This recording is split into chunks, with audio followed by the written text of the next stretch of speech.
So, let's check back into the Continental Hotel. A couple weeks ago, I reviewed episode 1 of The Continental, a John Wick story. And here's what I said at the time. What doesn't work, however, is that while there are some great action sequences, there are not enough of them. And there are long periods where not a lot happens. And also, we get introduced to so many characters in the 90 minutes that it's really hard to keep track of who is who and what they are doing. Along with a pretty large cast, we get many plots that are introduced, and it's sometimes hard to keep track of them. Now, maybe this is resolved in the next 2 episodes, but it's hard to say right now. For now, I give it a cautious recommendation. So, needless to say, I was lukewarm about this. But now that it's wrapped up, its last 2 episodes, what do we have? Has it improved, or did it stay, well, mediocre at best? Well, let's discuss a little of what happens in the final 2 episodes before we make our final verdict. So, episode 2 has Winston consumed by a desire to avenge his brother and bring justice to Frankie's name.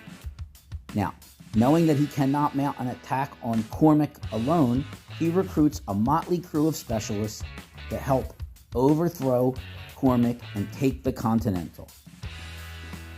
Episode 3 has Winston and his ragtag band make their final assault on the Continental Hotel. So, after the 3-hour runtime of the final 2 episodes, what do we have here?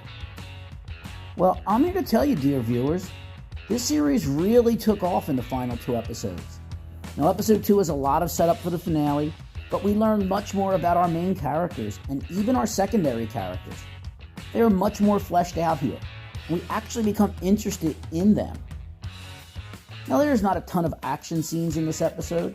It's mostly setting up for the finale, but it is at least engaging and interesting. Episode 3, however, is where it really becomes more truer to the John Wick universe. The final assault on the Continental Hotel is incredibly well done action. I mean, yeah, we have a very complicated plan that might make MacGyver blush, but it's not super far-fetched. And oh, sure, our heroes get lucky a couple times with things that happen exactly how they need to, but it's still fun and great violence. Now, we get great performances from our entire cast. Colin Woodall does a fantastic job as Winston.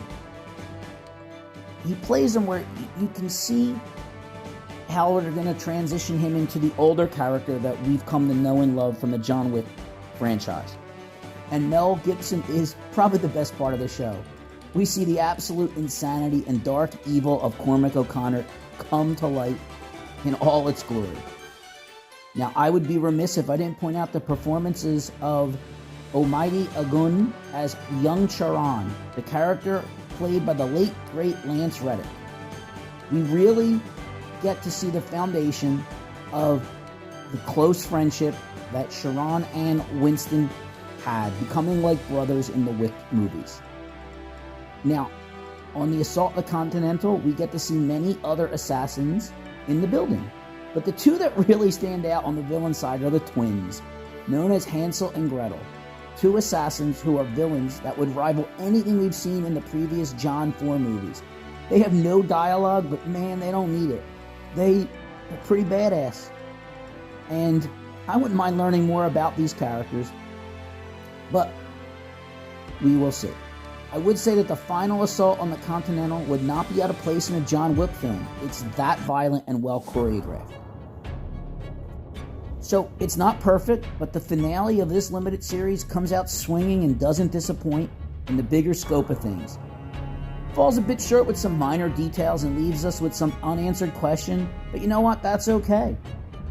I think it's a failing of modern storytelling that every single solitary question is attempted to be answered.